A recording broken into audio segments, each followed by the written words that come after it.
We're a city that wants to go from the 8-year-old in a playground having a good time to the 80-year-old making sure they can get across the sidewalk. All ages and all abilities can benefit from this kind of technology. The AARP Community Challenge Grant is a grant program to make communities more livable for people of all ages with tangible improvements that jumpstart long-term change.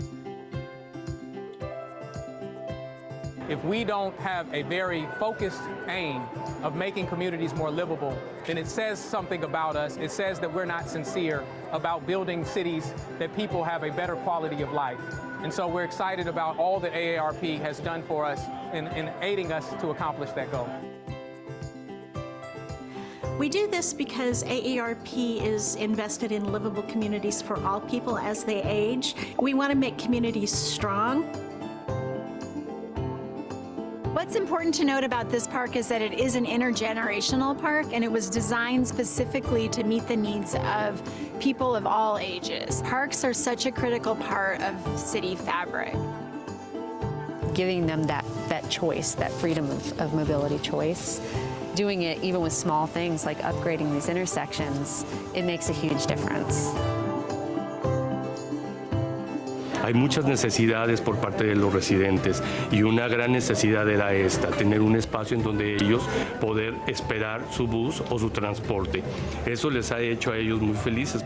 Benches are also a place to build community, so now you've kind of built a little tiny public space where people can sit down and rest and talk. It's a small piece of a livable community, of a community that's great for all ages.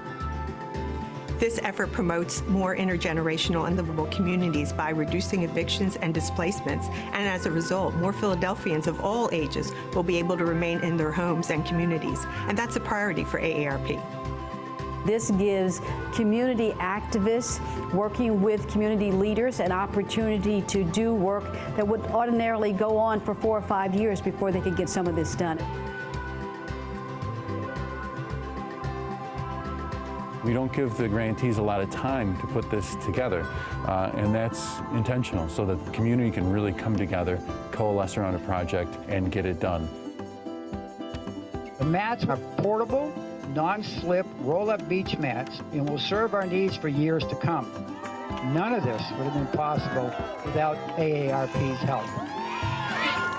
Golden Age Park is a new park that the Los Angeles Neighborhood Land Trust built from scratch. We were able to identify a property that was in foreclosure, purchase it, and then fundraise through a combination of public grants and private foundation support. The AARP Community Challenge Grant was a really important grant for this project. It ultimately helped to fund a number of the amenities in the park. We were lucky to receive the grant from AARP to bring the instruments to Avoca to unite all ages. The small investment of money is going to reap tremendous rewards for the community for years to come.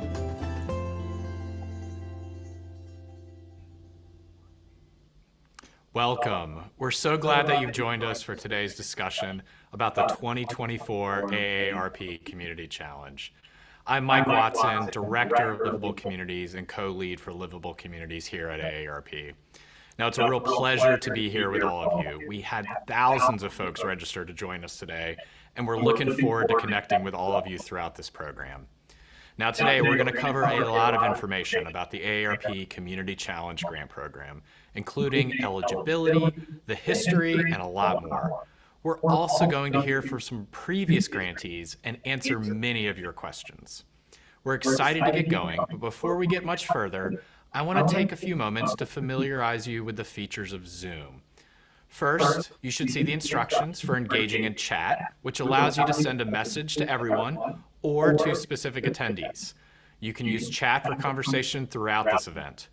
We will also be adding links throughout the presentation that you'll be able to click on and engage.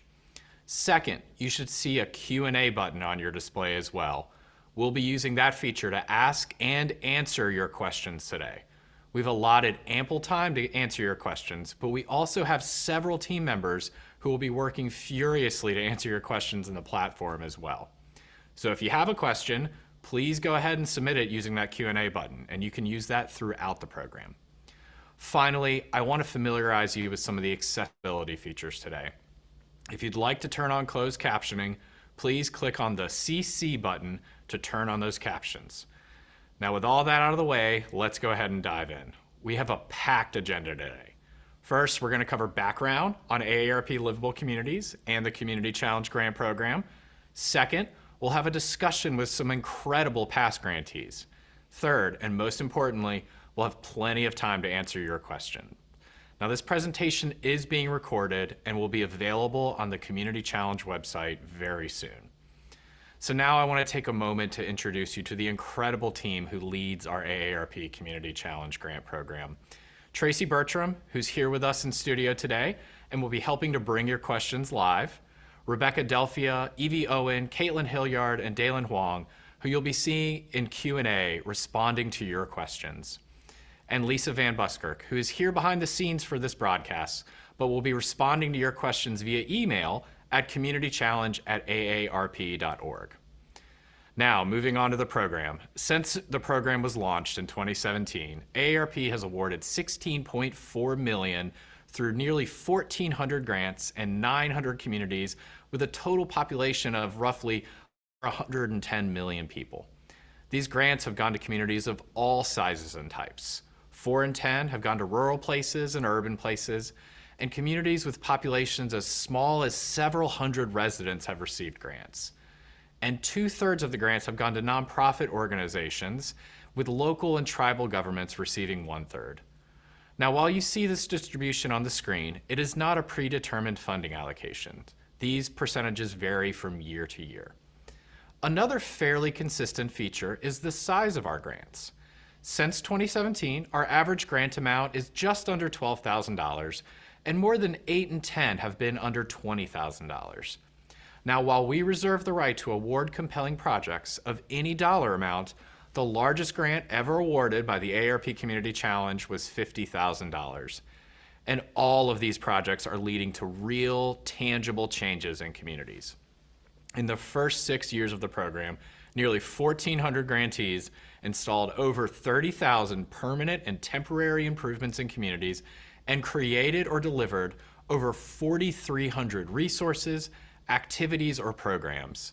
This includes 254 murals, 260 public art pieces, over 1,300 benches, 371 crosswalk improvements, and with nearly 21,000 volunteers engaged in the completion of those projects. And there's so many more things, we wish we could list them all. But now we know that these real improvements can lead to additional outcomes. Nearly half of the grants help grantees leverage additional funds and support from public, private, and philanthropic partners and funders. 8 in 10 grants have helped the grantee advance change and overcome policy barriers, and all of the completed grants have helped grantees gain greater awareness, engagement with the effort, and new partners. If you want to see some of these specific outcomes and more information, we encourage you to check out the AARP Livable Communities Map at aarp.org/livable map, and that's all one word. The Livable Communities Map serves as a one-stop shop where users can view all livable communities activities in a state or in a community. It highlights successes and tangible changes that Community Challenge grantees and members of the AARP network of age-friendly states and communities have made in the places that they live. The new and improved tool features several enhancements, including descriptions of the longer-term outcomes from Community Challenge projects, enhanced keyword search, photos and videos, and the ability for users to more easily learn about other grantees working on similar projects. Now, from the start, the challenge has been designed to lead to impactful changes and jumpstart action. And one critical ingredient to that is the quick action timeline, which has about 8 weeks to submit applications, 8 weeks to make selections and complete grantee paperwork, and 5 months to complete projects. This quick action timeline is an essential part of this program. And this year, with that quick action timeline, we're excited to accept applications across 3 grant opportunities. Now, first, we have our traditional flagship grants. Our second opportunity is through capacity building micro grants. And our final opportunity is for demonstration grants. We'll learn a little bit more about these opportunities later, but first let's cover the eligibility.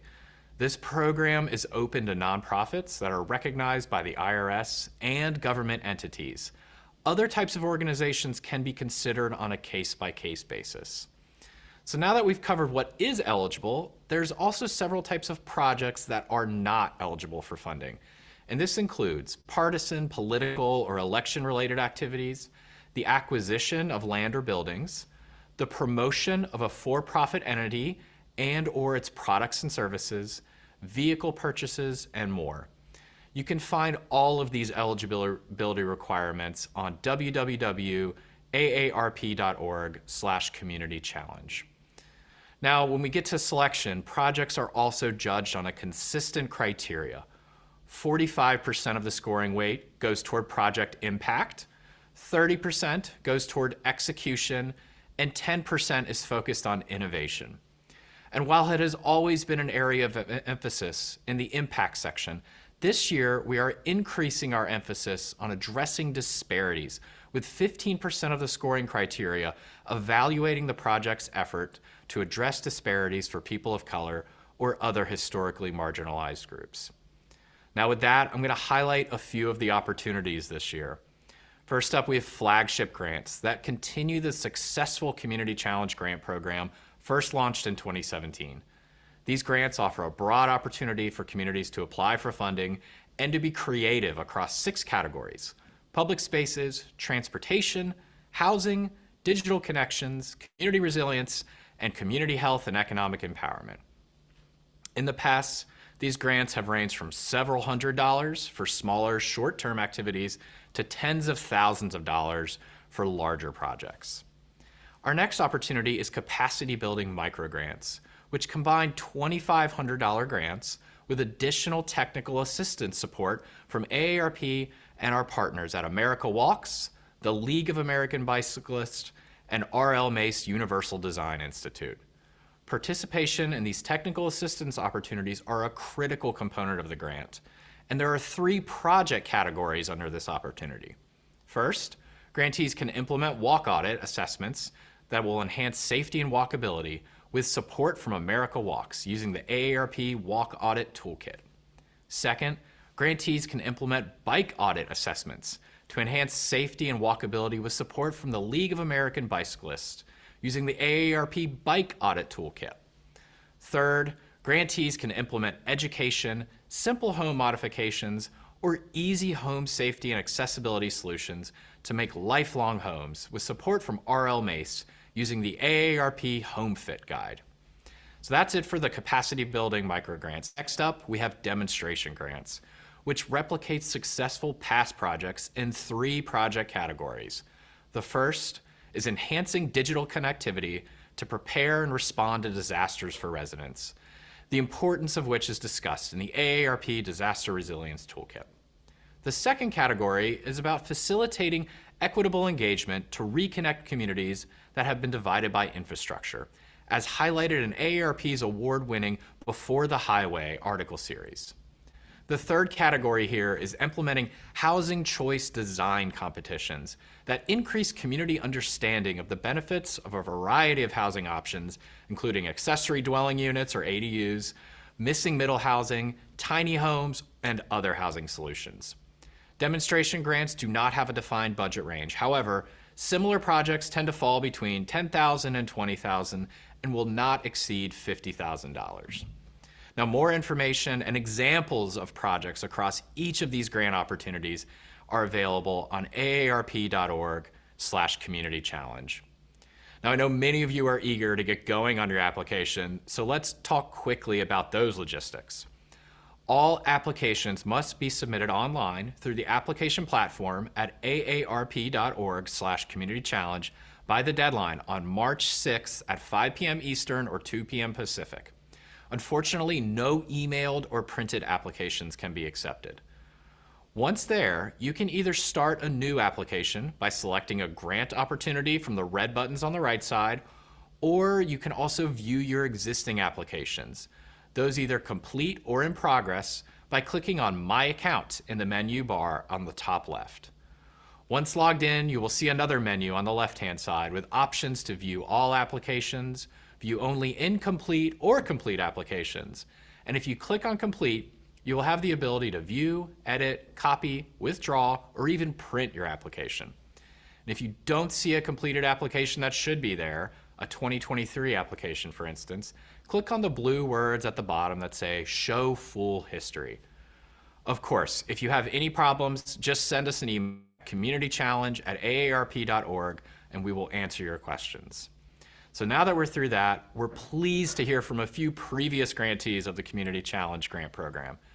First, we're going to share a video from a 2021 grantee related to our demonstration grant category, Equitable Engagement to Reconnect Communities, Hinge Neighbors in Rochester, New York. Please enjoy this video, which lasts about 3 minutes, and afterwards we'll get to hear from Shawn Dunwoody of Hinge Neighbors.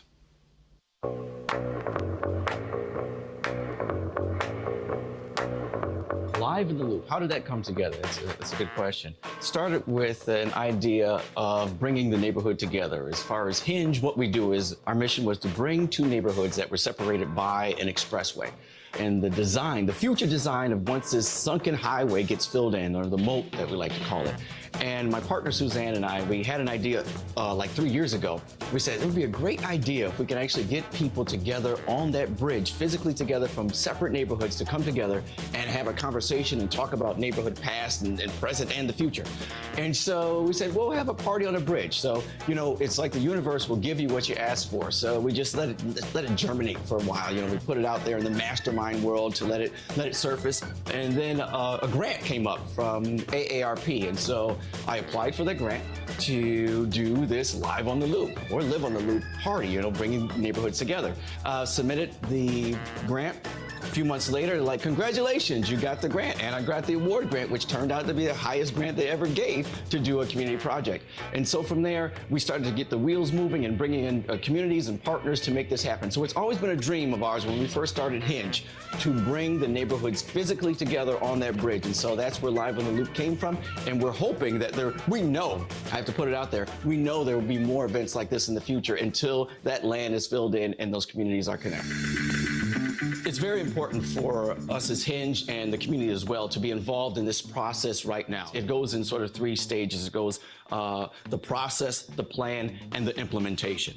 And so we realize that in most cases, people are coming to you when it's time to implement, and maybe they'll walk you through with a charrette and say, hey, what do you think about this street sign or this corner?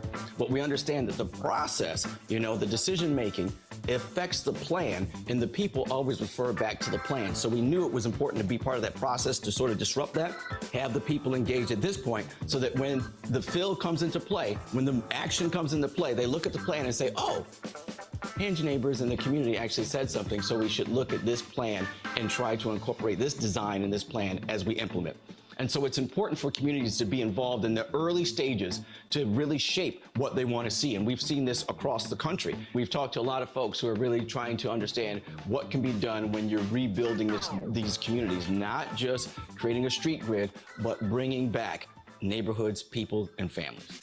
With Live on the Loop or Live on the Loop, either way you want to play it, what happens here is we're closing down the Scioto Street Bridge to really show the diversity and strength of 2 neighborhoods that have been ripped apart with this interloop, and now will be brought back together to reconnect the 16th Ward. We want to have all that there, and we're bringing in community groups and agencies and senators and all other folks who want to be able to speak and connect with their constituents and make things happen so that they can express, people can express what they want to see. Some people didn't even know that the interloop is going to get filled. So this is an opportunity to actually spread that word to the community itself and say, let's make this happen. Let's do this. Let's show them that we can live on this loop together and we can be live on this loop together. Just have a celebration of what the future of living on the loop is all about.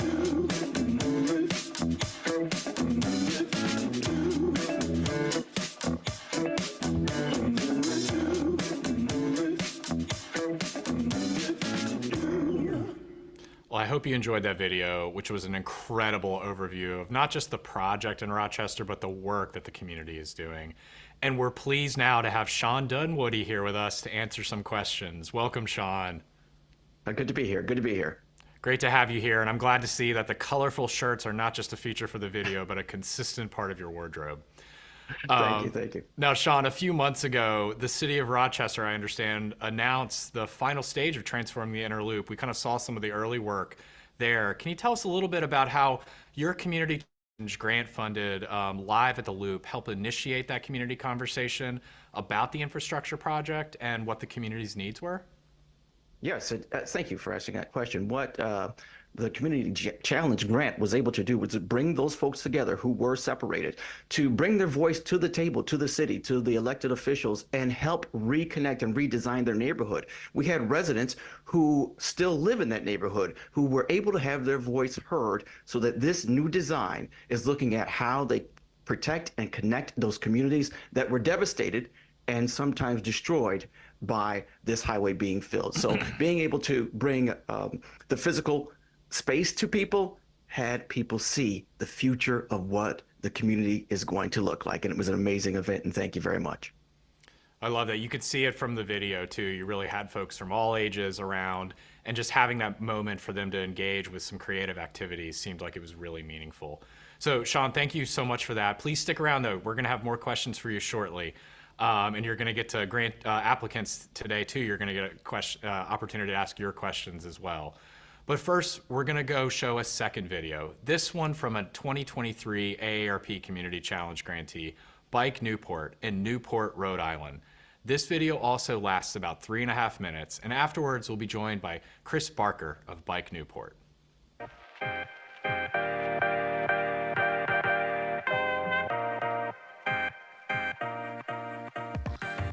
My name's Chris Barker. I'm the Director of Development for Bike Newport in Newport. We're a bicycle education and advocacy nonprofit right in the heart of Newport. And we applied for a grant through AARP, the Community Challenge Grant program, because we really feel strongly about getting everybody into bikes, being very deliberately inclusive about it. We want to make sure nobody is left behind, and that includes older adults, it includes veterans and disabled veterans, and everybody who's not able to cycle or pedal a cycle for themselves. This vehicle that I'm on right now really allows us to do that. It's a specially designed vehicle that really encourages conversation and social interaction while we're riding. And we had this wonderful bicycle thanks to donations from a couple of our faithful supporters, and we needed an extra boost to get the program up and running.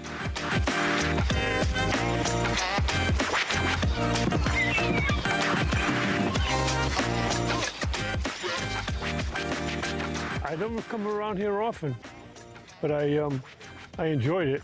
Yes, this is a great idea. The veterans will get a break coming down here. They don't go out as often.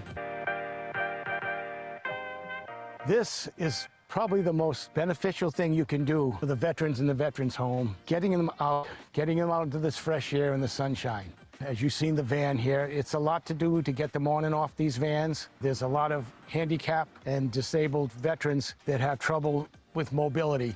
It's in wheelchairs, but even trying to get them up and get them moving to get them into, as we could see in some of the sitting into the chat, which this is an awesome, awesome thing that Bike Newport is doing for the retirement community here and taking people out for rides and such. So the veterans gave so much to us in their service. We need to give back to them, and so we're giving back to them with experiences. We're sharing memories, we're creating new memories. We're hearing their stories and they're hearing ours. Are you from this area? Do you live around here? Oh, nice. I love to be outside in nature, under the trees, in the breeze, near the water, near Narragansett Bay, which that is Narragansett Bay. Over there, all that water is Narragansett Bay. Ride was very good and comfortable. Beautiful day, and everything's been comfortably warm, and I'm still just as good looking as I was. And modest. I think it's great to get out, because normally I only go out, from my room to the dining hall. It just generates happiness for everyone involved. Seniors thrive most when they have interactions with people of multiple generations, and so this creates that intergenerational connection that I think all of us need.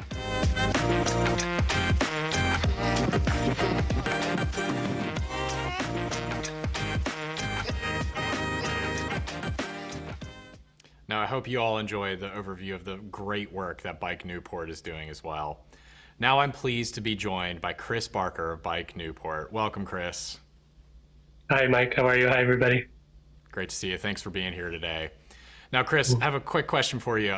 So Bike Newport's Cycling Without Age program, as we saw in that video, it's created a lot of benefits for the riders, offering chances for socialization, time in the outdoors, exercise, and again, as we saw, a lot more. What type of impacts have you seen so far, and how do you anticipate this project will benefit the community in the longer term? Yeah, thanks, Mike. So Bike Newport's very committed to inclusive access to bicycling.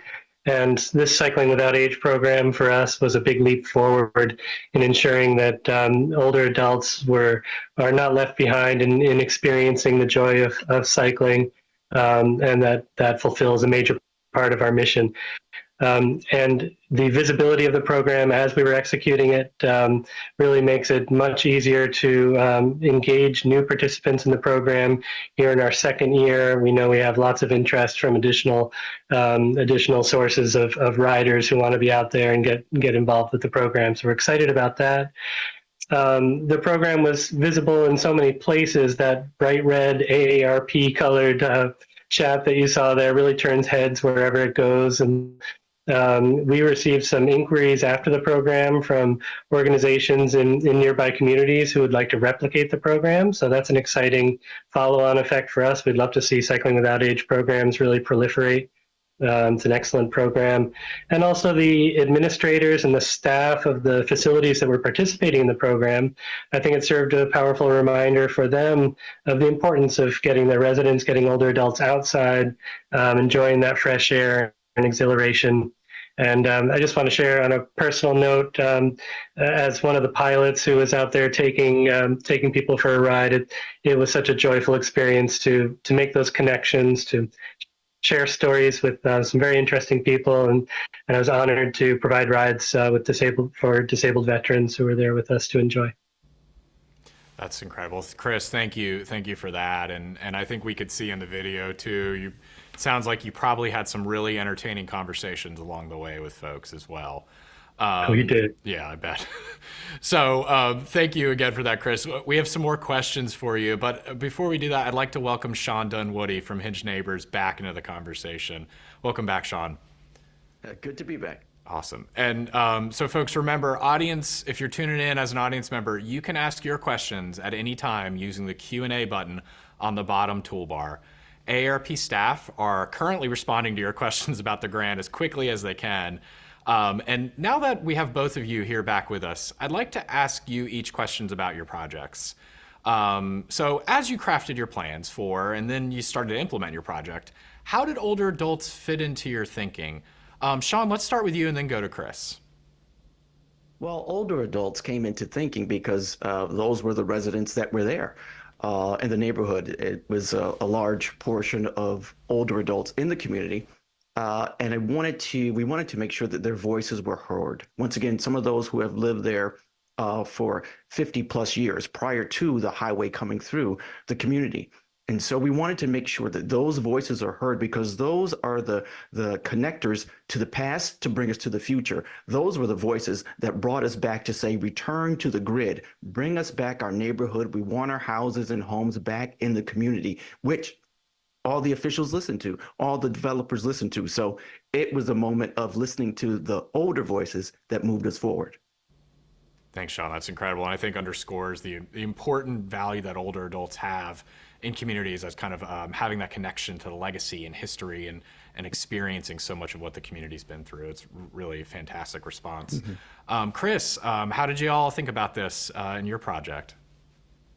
Yeah, well, we're older adults were at the core of our thinking from the very start. Cycling Without Age is a program that was founded in Copenhagen in Denmark, very specifically to serve older adults and make sure that that they, especially those with any mobility limitations, are able to get out and enjoy the joy of bicycling and the socialization that goes along with riding with a volunteer pilot, second passenger, and the conversations that happen. So 100% of our participants were older adults, and 100% of our volunteer pilots were older adults. And it really was just the core of our program all the way. And also 30% of our participants were disabled veterans as well. Thanks for that, Chris. And just want to note too, kind of commend you for your focus on supporting veterans, especially disabled veterans. AARP has a big initiative on supporting veterans and military families as well. So you can find out more about that at AARP Salutes Vets. So moving on from that, I have one final question for both of you before we get to our audience questions. So you're here, folks tuning in today are considering applying for this program. So can you share one bit of advice for 2024 applicants who are currently maybe thinking about challenge opportunities in their community? Chris, let's start with you on this one and then go to Shawn. Sure. Yeah, volunteers, volunteers, volunteers. So volunteers are the lifeblood of these projects. They allow us to really multiply the impact of what we do, especially on that relatively short time frame of the project. So I recommend that applicants really focus their recruiting efforts early in the timeline, engage with their volunteers often, conduct their trainings early if possible, and don't forget to check in with volunteer availability. Make sure that their availability matches your proposed activity dates and times, as well as can be achieved. And then that very important check-in in the lead-up time just before an activity to make sure your volunteers are still available and still planning to be there with you. I think all of that's very important. Thanks, Chris. That's great advice. I heard two things there. One, think about volunteers in your project execution, engage them, but also spend the time to do the thinking of, do you have the right permissions in place? Have you engaged folks? Do you have everything in place to actually execute that project? That is really fantastic advice. Shawn, anything that you'd like to add from your perspective? Yeah, I agree with Chris on that as well. I just feel with your application, be genuine, be truthful and direct. I felt that being honest with what was going to happen, how we were going to execute, being clear and concise as to steps that were going to happen, it just made it that much more of a more fulfilling process to go through when we approach it as a genuine feel of how we can engage older adults in this process of reconnecting our community. So be genuine when you can. I love that. That's some really fantastic guidance. And I think we're gonna have to get a video of you saying that so to reinforce it for everybody as they're applying. Shawn, thanks for that. Now, Shawn and Chris, please stick around because I'm sure our viewers are gonna have plenty of questions for you with more tips like that. And now speaking of that, as viewers, it's now time to get to your questions. So remember, you can ask your questions at any time using the Q&A button on the bottom toolbar. Again, you've probably seen that your questions are already being answered via text by several of our team members in Zoom. If your question hasn't been answered yet, please be patient, as I know AARP staff are responding as quickly as they can to the dozens or more of great questions that are being submitted. And now I'd like to introduce my colleague, Tracy Bertram, who will ask some of your questions live. Tracy, welcome, and let us know what our first question is. Thanks, Mike. We've got lots of great questions coming in. I'll start with one that's broader because it kind of tees up and frames the rest of this work, and that's asking about livable communities. These are livable communities grants, but there's been a few questions like, what does that really mean? So in the application, it asks about your community's livable work. So what are those priorities on a large level? Yeah, that's a great question. And I think first you can learn a little bit more about what AARP means when we say livable communities by visiting our website. That's aarp.org/livable. There's a lot of background information there.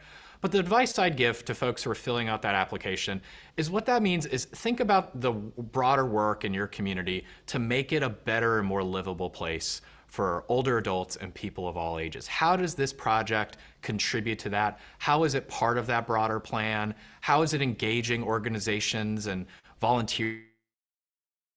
What we mean when we ask that question is, what are the ongoing efforts and activities, whether that be looking at broader pedestrian safety issues and complete streets ordinance that's moving, and clarifying how your project contributes to that, or other longer, bigger issues that are underway. And again, encourage you to visit our website, aarp.org/livable, to learn more about what AARP means when we say livable communities.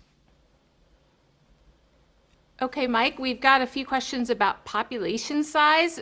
We heard earlier that AARP grants to communities, towns, cities of all shapes and sizes, but is there preference given to larger cities over rural areas, or is there equal opportunity there? No preference is given. There is equal opportunity across a community of any size or any type. No matter how small or big your community is, or how small or big your project is, they're going to be judged on that consistent criteria. And as noted earlier, roughly 40% of our grants in the past have gone to rural areas, with communities with populations as small as a few hundred people receiving grants. So there is no kind of threshold for population. If you've got a great project and you've got a community need you're trying to solve, we'd love to take a look at it and hopefully fund it. Okay, and we've got a few questions about categories. There's some applicants who believe their project could really fit well in a few different categories. And how do you discern which one might be a better fit for a demonstration grant or the traditional flagship categories? That's another great question. I suspect I'm going to be saying that a lot today. But what I would advise is you're allowed to apply on multiple opportunities. So if you're unsure, you can apply under both, but first reach out to the Community Challenge inbox. That's communitychallenge@aarp.org. So again, take a look at some of the past examples, look at the FAQs and materials that are there to make a determination, but there's no harm in applying twice under both opportunities. And we've seen projects do that and be successfully funded in one opportunity over the other in the past. Thank you. Moving on to, there's a section of the application about listing your project's deliverables, what you're committing to. And we've had several people ask and want to understand that better. Are we more interested in kind of broad deliverable categories, or do you want really specific? So are we doing a seating area and that's our deliverable? Or should we say, no, we're going to buy 6 benches, 4 sunshades, and 18 lights, that sort of thing? What we would recommend is to be as specific as you possibly can in that deliverable section. We know you might not have everything figured out. You don't need to say it's going to be this brand bench or this brand sunshade, but noting that you're going to have 6 benches that are going to be accessible for people of all ages, placed at the park on 123 Main Street. That's the type of specificity that we'd advise you to do. Partially because it helps reviewers better understand where projects are going and the direction.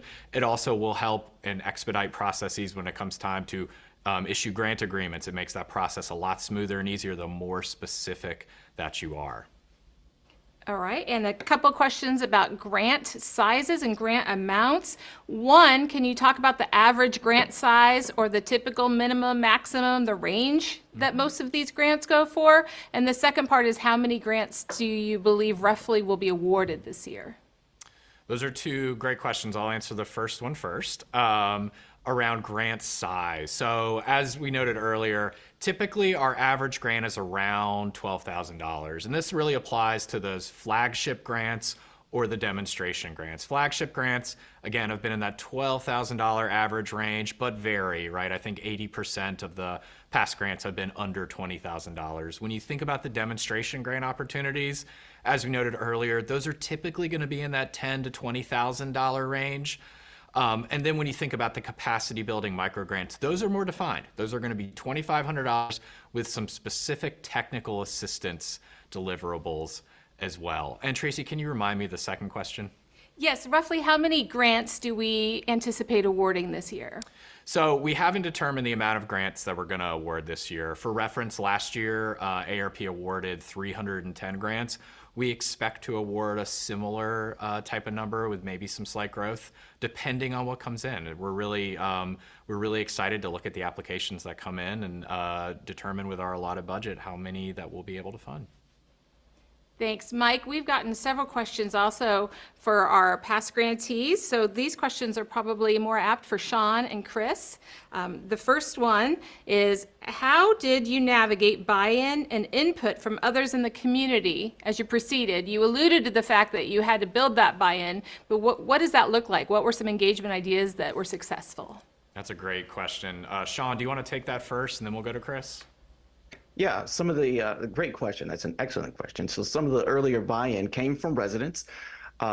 literally knocking on doors or meeting people where they are, whether they're at a playground with their children or grandchildren, or if they're at the local bodega. So it was really getting people engaged and getting their input and gathering folks together to say, hey, this is happening in your neighborhood, in your community, and you can actually shape it. So it was going out and canvassing and reaching as many people as you could on that level, as a residential level, and then engaging with city and officials to get them on board to understand this is coming down the pipeline. We know this is happening. Let's work together to make a tangible experience for people here in Rochester. That's fantastic. So the kind of shoe leather in the neighborhood combined with the shoe leather at City Hall to make sure folks were kind of bought in at the front end. Great guidance there, Shawn. Chris, how did you all think about that?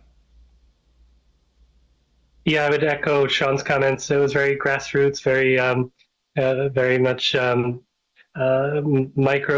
microcosmic in scale, going from door to door at facilities that are either residential facilities for older adults or working through veterans networks to discern which would be the places that would have participants interested in taking these rides with us and in scheduling outings. And we must have reached out to a dozen or more before we found our core group. That's great. So it sounds like you really spent the time to find the right folks who would really be engaged and involved throughout the process. So thanks for that, Chris and Shawn. Tracy, what's our next question? While we've got Chris and Shawn handy, another question that came in was, did they have to pivot at all? Is there any advice for navigating the unexpected? Another great question. Chris, do you want to take that one first, and then we'll go to you, Shawn? How did you kind of have to pivot in your project at all?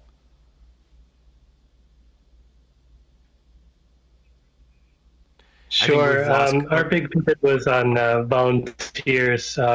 There were some occasions where we had volunteer availability become a little bit of a challenge, and I did a little bit more piloting than I would otherwise have done.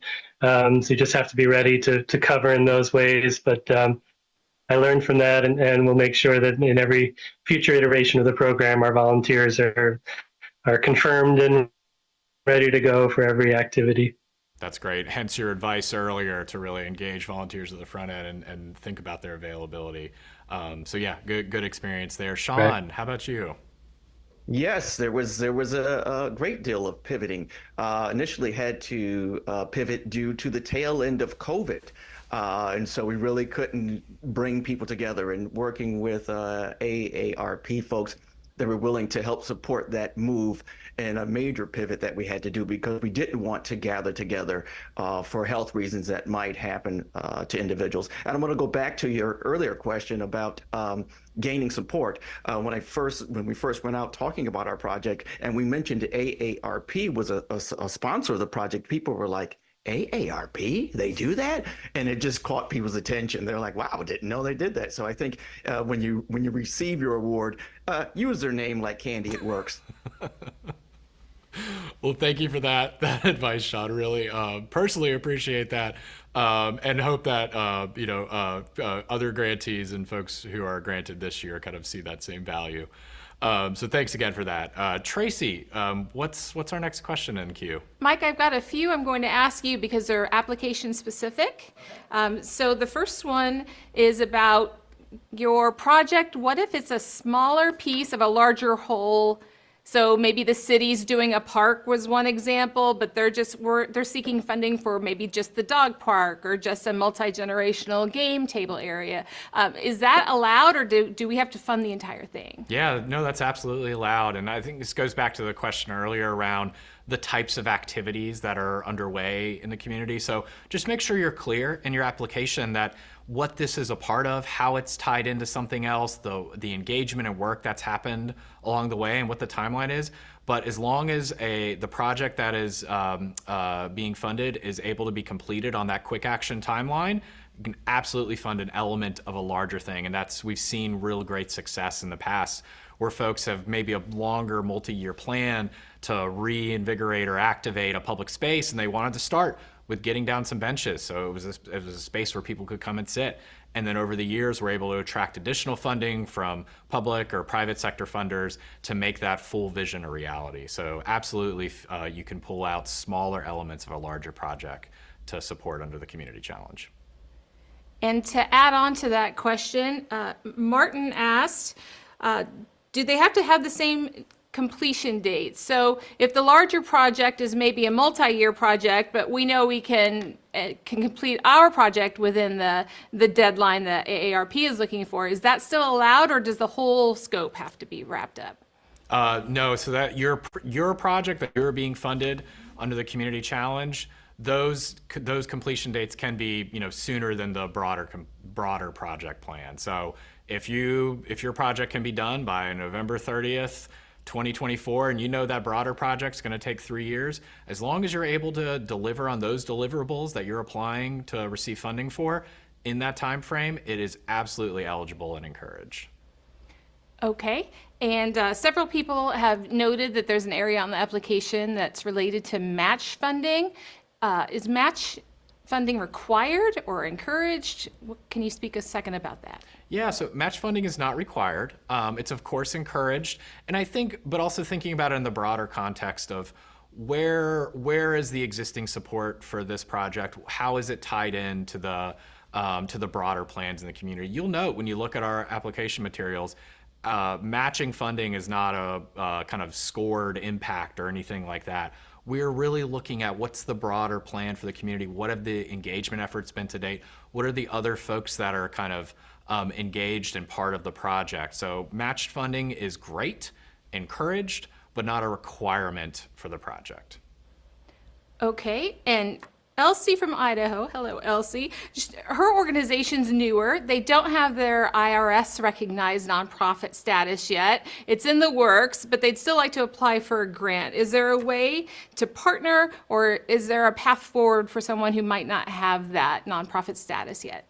Yeah, there absolutely is. And first, I would encourage you to reach out if you have a question like this with that kind of specificity. First, look at the FAQs on aarp.org/community challenge. There's detailed FAQs on these types of questions. Check out there. If you still have a question, email communitychallenge@aarp.org for some clarity, because I know some of these can get really complicated very quick. But to answer your question quickly, there absolutely is a process by which an organization that maybe doesn't yet have their nonprofit status to receive funding, and that's through fiscal agents. So if you identify an organization that you want to partner with to receive the money while you work on the execution, just encourage you to ensure that those relationships are strong, there's an existing commitment, and you as an organization and them as an organization are going to be committed to deliver that project on the timeline that you're kind of applying for. But again, if you have more specific questions there, check out the materials on the website and email communitychallenge@aarp.org. All right, thank you. And I've got two questions for you, Mike, both related to specific categories. And one is on vehicles. It says vehicles aren't eligible, but would an e-bike or a trike or a rickshaw be considered a vehicle, or would that be allowed? Those e-bikes, trikes, rickshaws, those are eligible. Those are kind of viewed differently than a motor vehicle or a truck or anything like that. So yes, those would be eligible. Okay, and the second question we're seeing quite often is this improving public spaces. It seems to be a very large, well-funded category with lots of project examples from prior community.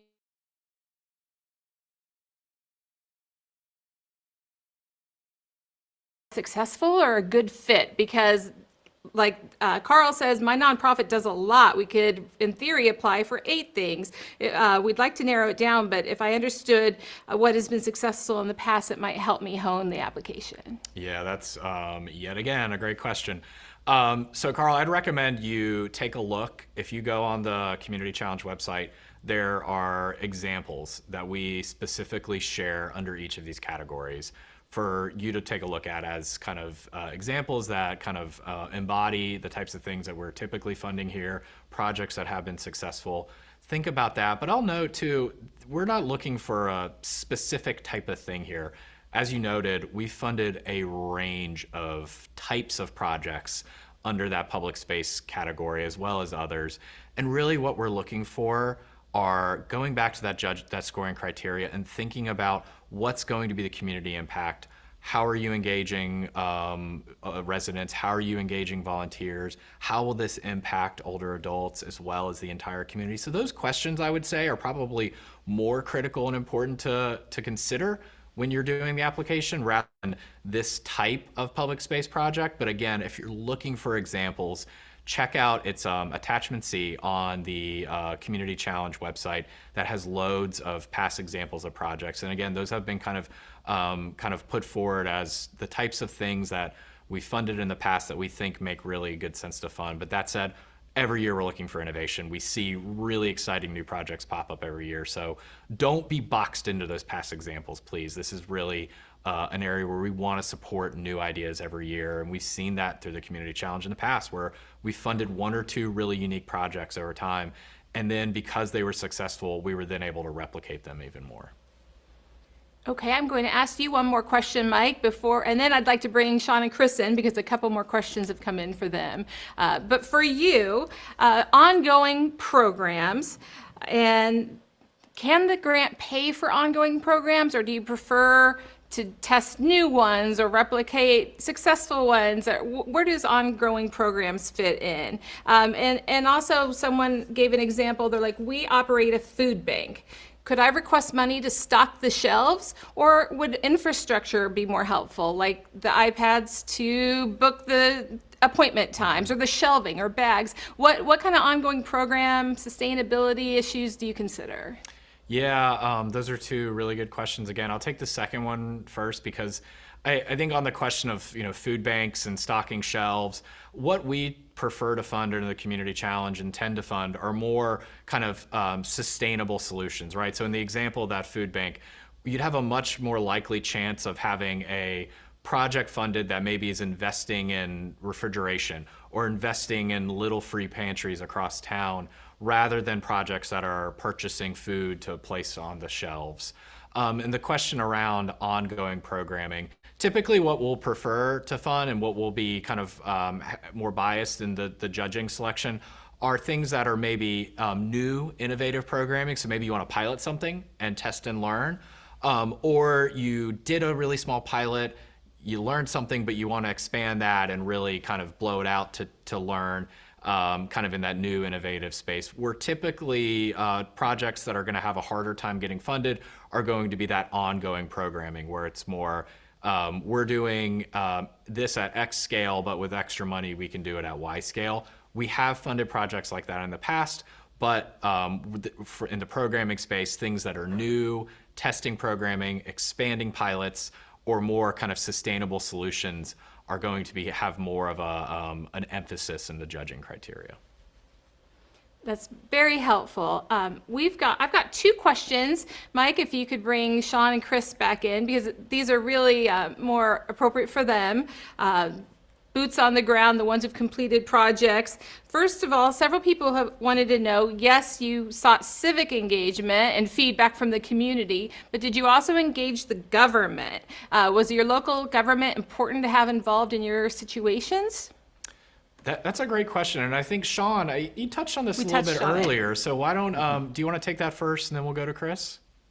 Yes, the government, great question. Yes, we wanted to have the government involved in this process, in the creation of Live in the Loop and getting residents connected, because it is on the table to actually deal with this infrastructure and remove this highway and connect communities again. So we needed government officials at the table to help support this project and support the connections with communities and families in the area. So we did need that.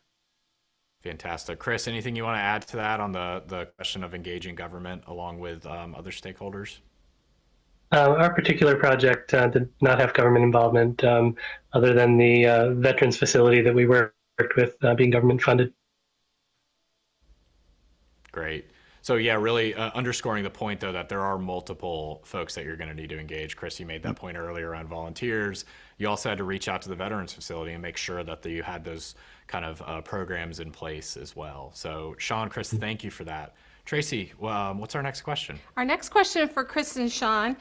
We had several folks comment about, they already touched on this, that they're still seeing some positive outcomes to this day and moving forward from the original grant.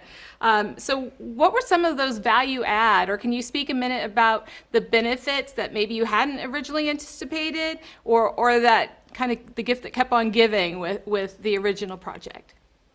I won't say great question again, but in doing that, I'm saying it. Chris, do you want to take that one first? What are kind of some of the ongoing benefits that you didn't anticipate? And then Shawn, will go to you. Yeah, well, it's turning out to be much easier this year to pinpoint participants for the 2024 program because they're contacting us rather than having to go door to door to find groups of ride participants to schedule with. They're reaching out to us. We were in the nation's oldest 4th of July parade in Bristol, Rhode Island, which is a huge affair. And I think, thousands upon thousands of people saw us there. And that led to a lot of inquiries about what the program was all about and how they could get involved. And those inquiries are still coming in now half a year later. That's fantastic. Love hearing that. Shawn, what about you? From the steps of Live of the Loop and getting that momentum going, we were able to continue to engage with residents on both sides of the inner loop. And now we've spurred on a new project of alley activation, reclaiming the alleyways and making safe passage for young and older adults. And the city's involved in that process as well. It made them think, after we've activated this bridge to get people thinking differently, and we started talking about our alleyway activation, the city is now going to assess all alleys in the city to see how to make them safe and walkable for young people and older adults. So AARP's drop made a major ripple. That's incredible, and the hand gestures really sold it. Shawn, thank you for that. That's really wonderful. And I encourage you, if you are, Shawn mentioned alleyway activations and some of the work there. If you're thinking about an alley in your community that could use a little livening up, check out aarp.org/community challenge. We have photo albums of past projects, past alleyways, seating, other areas. So there's a whole page of photo albums of past projects where you can learn a little bit more about what they've achieved. Tracy, what's our next question? Mike, back to the application. A lot of people have written in needing a little more guidance on administrative costs or overhead. What do we mean by that? What is that typical range? And people may need to write into the email box if they have something specific. I know we had Sandy said, is a social media expert considered admin? So someone else wrote in, can we use grant funds to hire a consultant? What is that kind of balance of admin? Yeah, that's another great series of questions, which I would echo Tracy's guidance of. With some of these specifics, please email the Community Challenge inbox at communitychallenge@aarp.org. They'll kind of have some additional guidance there for you on that. But in general, when we think about admin costs under the program, that we know that every project's going to have a different type of admin cost that's needed to execute it. In general, what we're kind of typically funding is some things that are in the 0 to 15% range, but we also recognize that, as noted, some projects are going to require a different type of admin budget, whether that be paying for a facilitator to kind of do some civic engagement or kind of engage with members of the public to gather input. So again, those are going to vary based on the project, how it's being implemented, where it's being implemented, but typically it's going to be in that 0 to 15% range. But again, if you have more specific points or specific questions, we encourage you to email communitychallenge@aarp.org after you check out the FAQs that are on the website as well. Okay. And Mike, Maria said, are we interested in multi-generational usage? Yes, the Community Challenge is quite interested in that. I think the AARP Community Challenge Grant Program really follows the approach that AARP takes in our livable communities work, which is, as you heard, if you tuned in early at the beginning, before the program started, you heard a couple folks talking about this. If you create a community that's great for an older adult and you design spaces around the needs of older adults, you're going to create a place that's great for people of all ages. And furthermore, if you intentionally bring all generations together. As we saw in some of the videos earlier, you're going to create a community that's even stronger. So yes, we absolutely do encourage and support multi-generational projects structured around the needs of older adults, but knowing that they're going to benefit all members of the community while intentionally engaging everybody. All right, Mike, we've got another question for Shawn and Chris, but before we get there, I've had several that could just be rapid fire questions for you. If quick yes or no. If you have received an AARP grant before, can you still apply? Yes. All right. Can you edit the application once you've submitted? Can you go back in?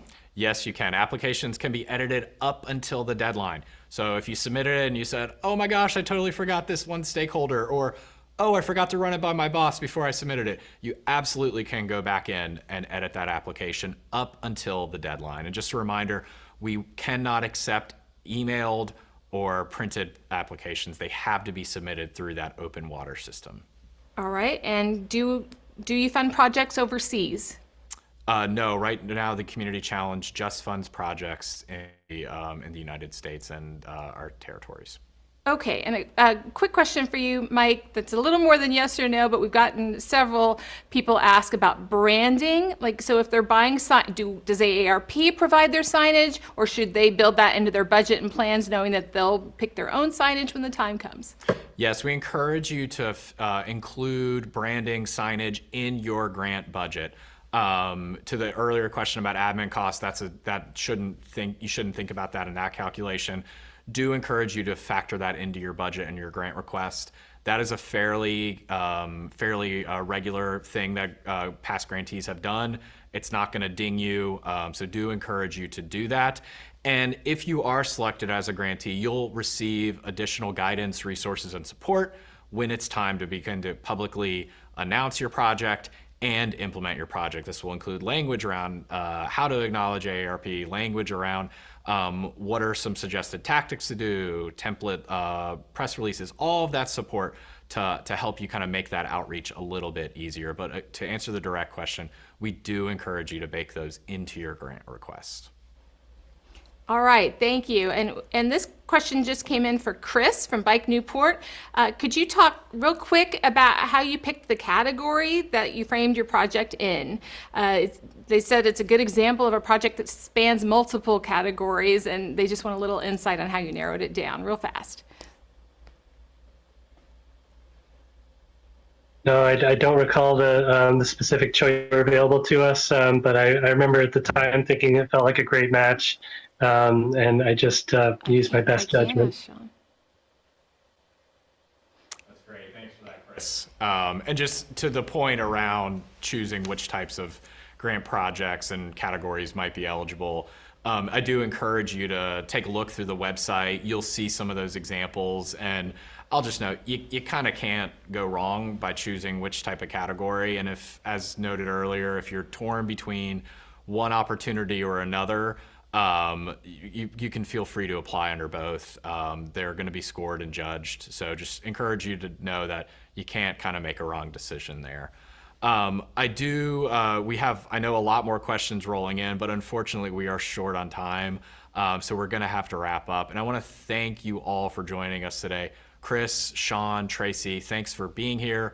Thanks for lending your insights. Thanks for sharing what you've learned with grantees and answering our questions and all the applicants who are tuning in today. So thank you all for being here.